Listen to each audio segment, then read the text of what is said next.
Season 2 just finished at Full Grip Games Gym Leader Challenge League. That is an entire year going from July 2024 to July 2025, where players compete each week to win a badge with their specific type. In this video, I'm going to go over our Season 2 recap, the full year's worth of statistics, data, player performance, deck performance, all the good stuff that you nerds want to see, all the numbers. And then if you stick around to the second half of the video, I'm going to go over some of the headlines for Season 3. What can we expect for Gym Leader Challenge in the next year? A little bit of a Season 3 sneak preview. I'll discuss the new cards from the Mega Evolution set, so stick around to the end. Let's get right into it and start looking at some statistics from Season 2. Starting off with our player leaderboard. Of course, as a lot of you know already, our winner this year was once again Alex Carpenter. He was the Season 1 champion as well. I actually came in second in Season 1, but was unable to get into the top 5 even of Season 2. But Alex maintained that consistency and became our 2-time Gym Leader Challenge champion at Full Grip Games. He was able to win 8 badges, as you see here, basically with every single type except for Fire, Dark, and Fairy, but we don't count Fairy. And although Alex is our badge leader, we're gonna have 2 champions this season, because next month we're actually gonna have a Season 2 finale invitational tournament. That will happen later, and I'll talk about it more later.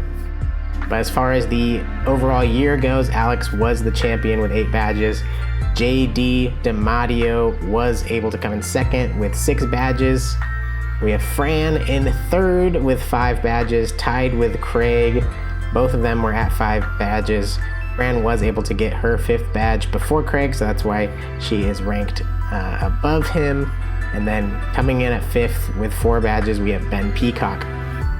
Now these are the top 5 players who performed the best over the last year.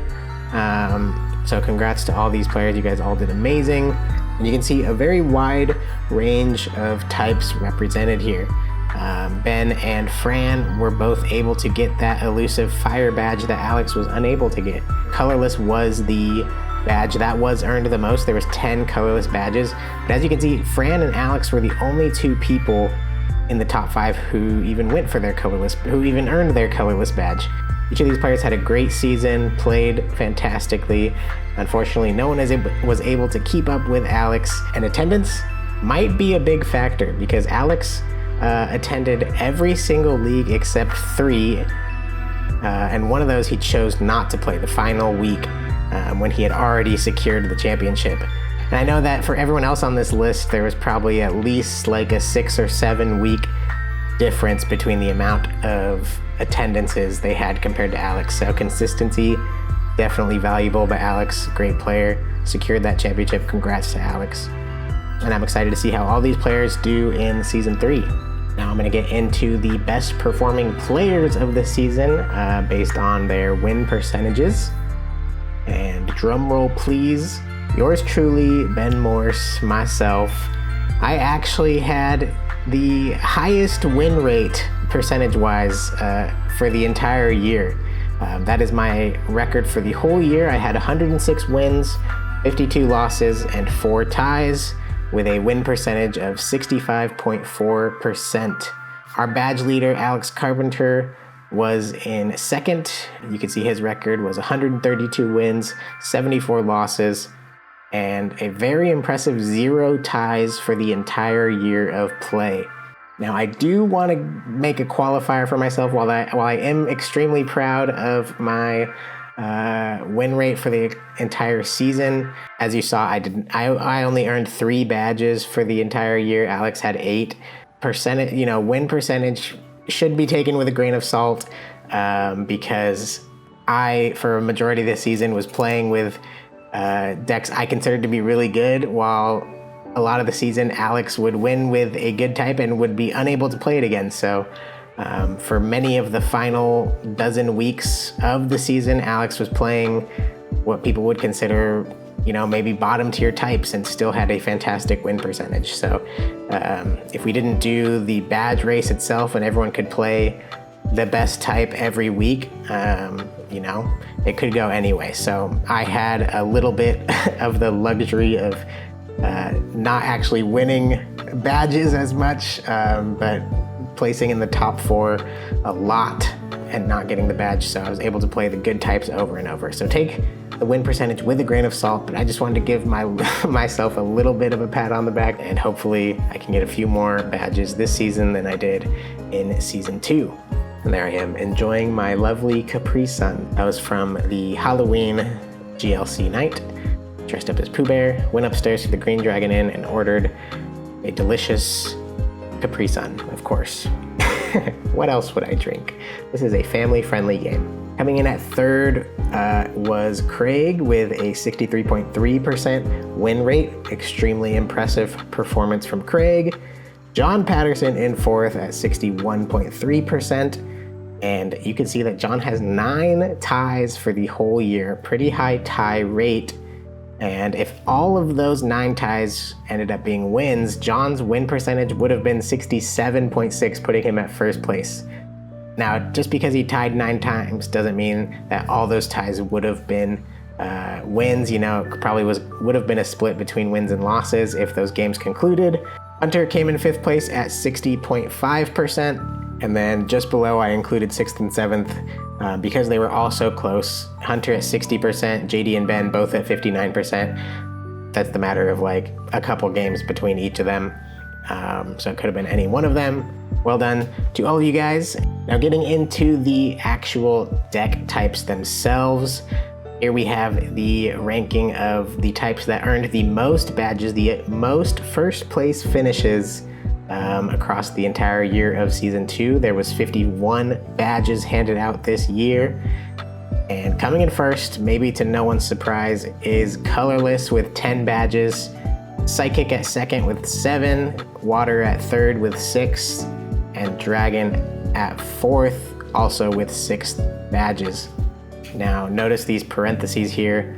Colorless has 10 badges, but around week 35 of the season, shortly after the Journey Together 1K GLC tournament, Double Colorless Energy and Twin Energy were banned from the format, which were in every single Colorless deck, so that was a huge loss. And you can see when that happened, Colorless had already earned 9 badges and only earned 1 badges in the approximately 15 weeks of season 2 that happened afterwards.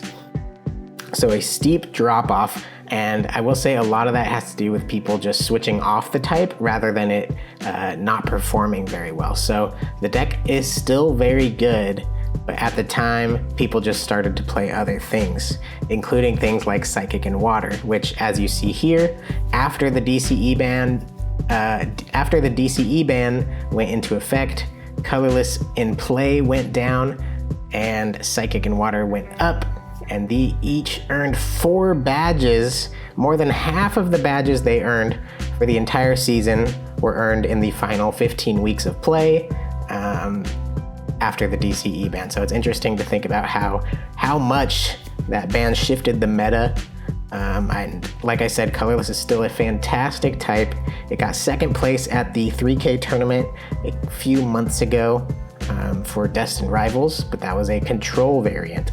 And you can see the rest of the type rankings right there. Lightning at 5th, then Grass, Fighting, and then coming in at the bottom, Metal, Fire, and Dark with 3 badges each. And we don't talk about Fairy.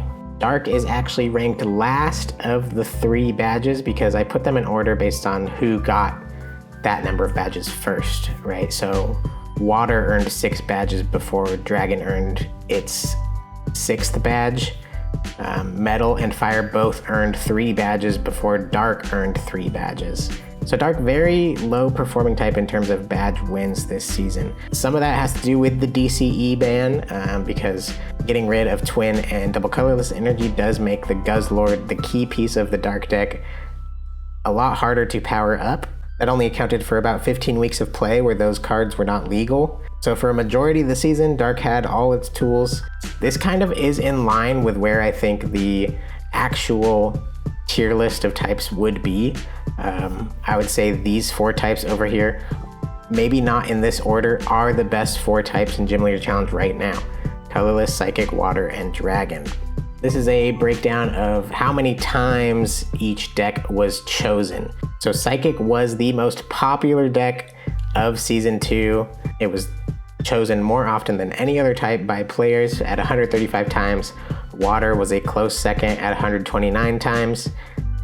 Colorless at 111 times. And again, that was dropped off a lot after the DCE ban, so it was very highly played before the DCE ban. And here in 4th, you see the Dark deck was chosen 83 times, so not due to a lack of presence in the meta. It was the 4th most popular deck of all of Season 2, yet it was one of the worst performing decks in terms of winning a badge, unfortunately. Now, Dragon was 5th at 69, and all of these were pretty close in the amount of times played. Steep drop off when it comes to Fire, and Fairy only played 8 times in the course of the entire season, and I believe that was only 2 different players actually ended up playing Fairy. We had one player at the very beginning of the season who played it twice and then moved away, and then one player at the very end of the season who played it like 6 weeks in a row. So that was the entire 8 times, was just those 2 different players trying to play Fairy. Fire did have such a steep drop off from the rest of the types because I do think some people would say it's moving up in the rankings with recent sets like Blaziken has come out, Darmanitan, now it has the Rapidash. So Fire is slowly getting more tools, but I still think for many players, it's just, a lot of people just don't believe it, myself included. I did not play Fire a single time last season.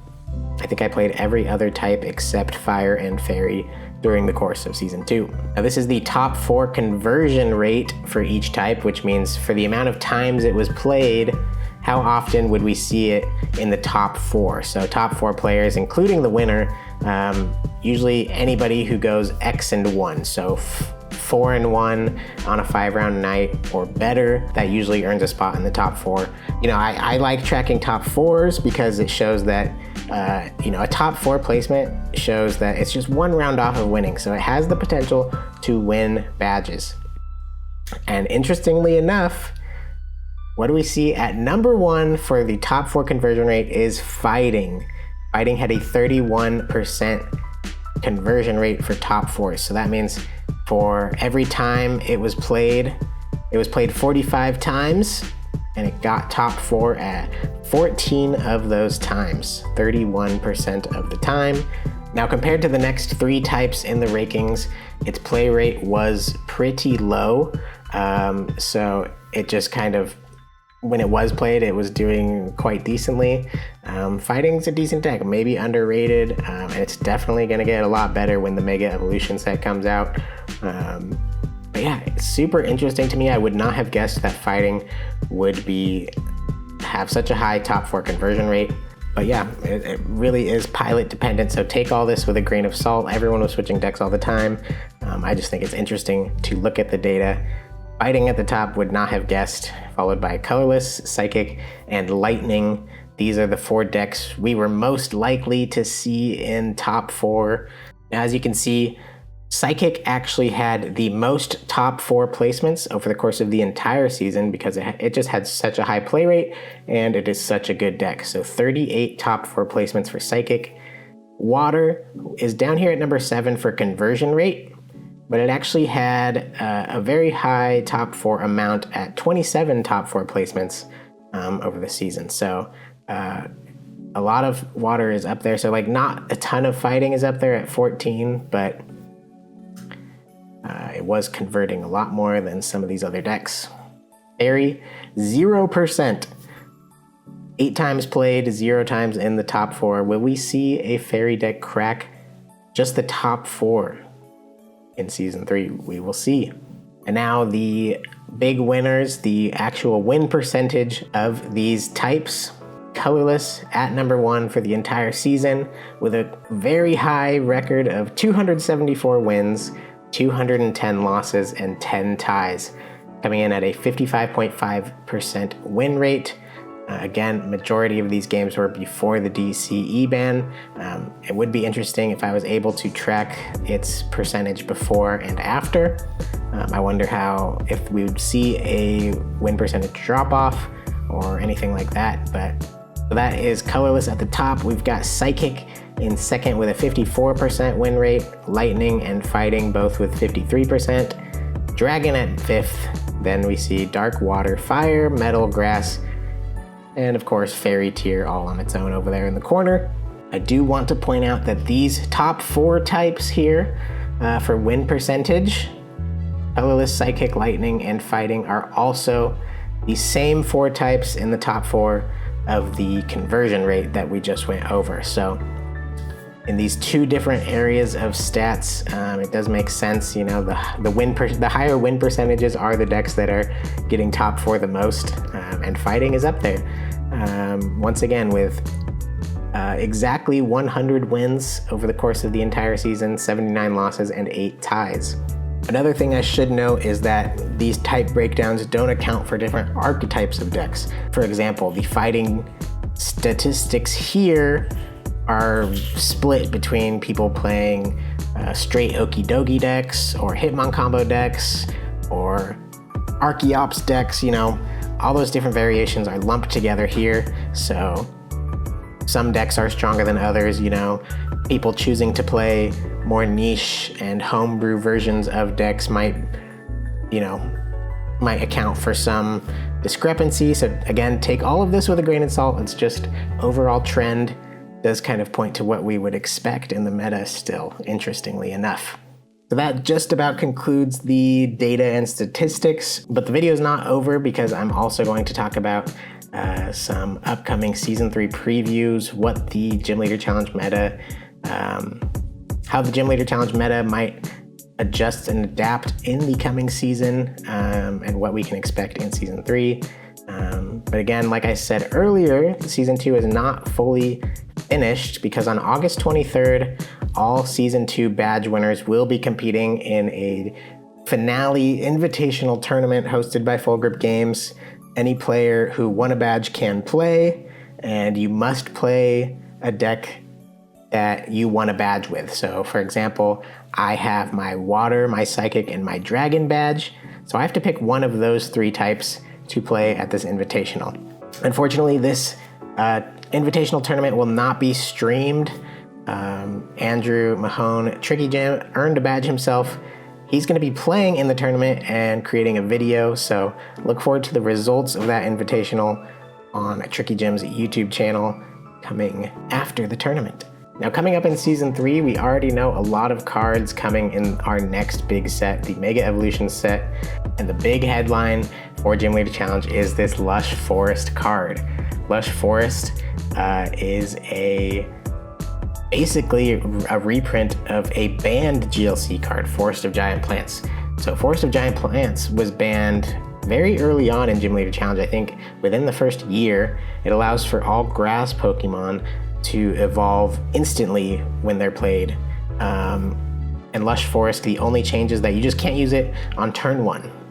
So whether you go first or second, on turn 1, you cannot evolve your grass Pokemon, but after that, if you have Lush Forest in play, you can bench a basic Pokemon and evolve all the way up into a stage 2 instantly.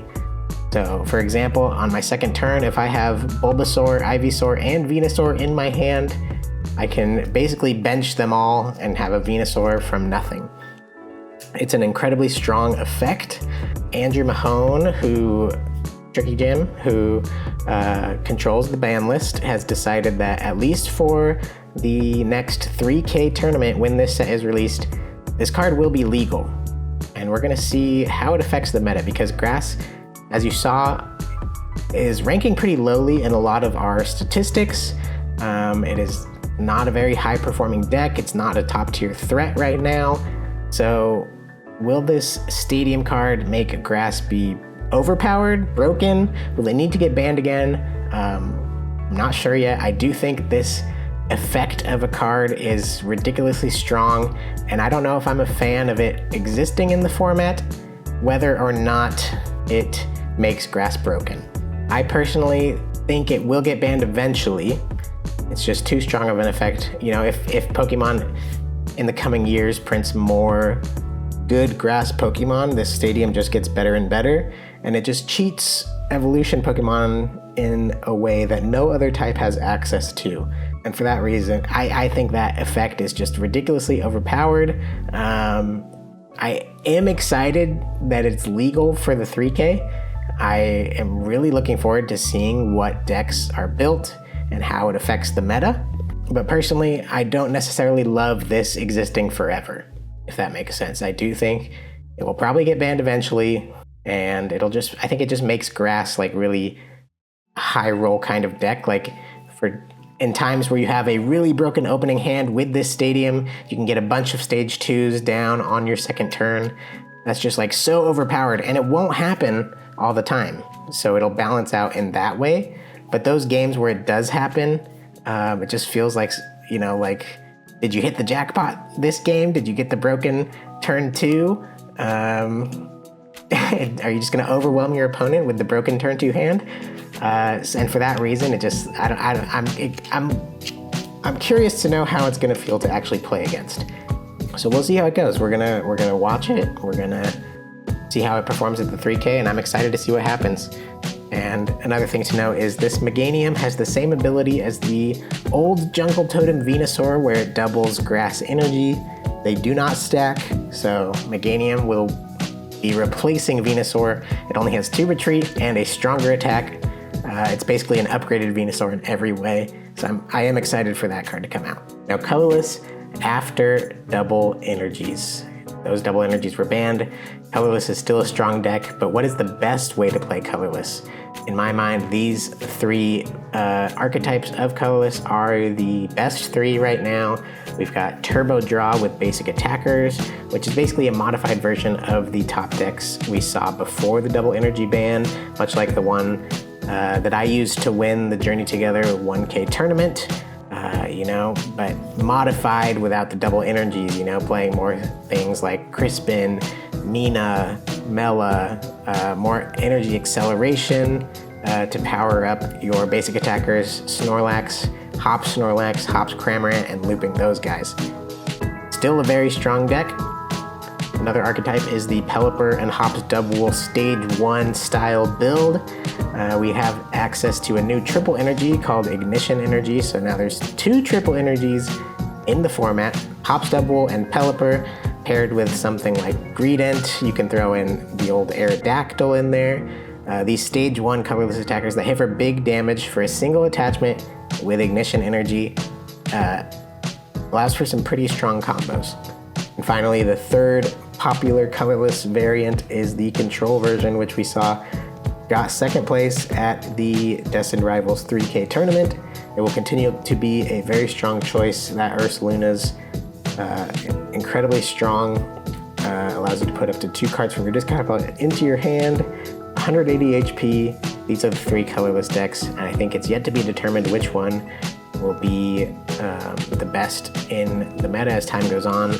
Control will always have its own space, but is it better to play Hops Double and Stage 1 attackers, or is it better to keep it low to the ground with basic attackers? Those 2, at least, it's yet to be seen. And now in Season 3, I'm looking forward to seeing which variations people choose to play to go for their colorless badge. Yeah, and I'm excited to see where colorless goes. I think it's still a very strong type, and I could not be happier with how colorless has been performing after the double energy bans. I think it was a great ban that really leveled the playing field for colorless decks with the rest of the meta. And now the other big story from the Mega Evolution set is the amount of support that fighting decks are getting. Fighting is going to have a draw support Pokemon that's actually good. The Lunatone from Mega Evolution says when you discard a basic energy card from your hand, you can draw 3 cards.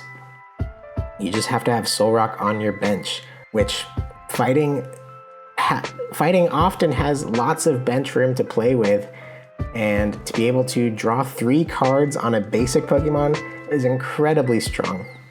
So I think this will really boost This will really boost the power level of fighting. It also gets this Fighting Gong item, which allows you to search for a basic fighting Pokemon or a basic fighting energy card, much like Team Magma's Great Ball, except not for Team Magma's Pokemon, it's just for basic fighting Pokemon. So that card is also amazing.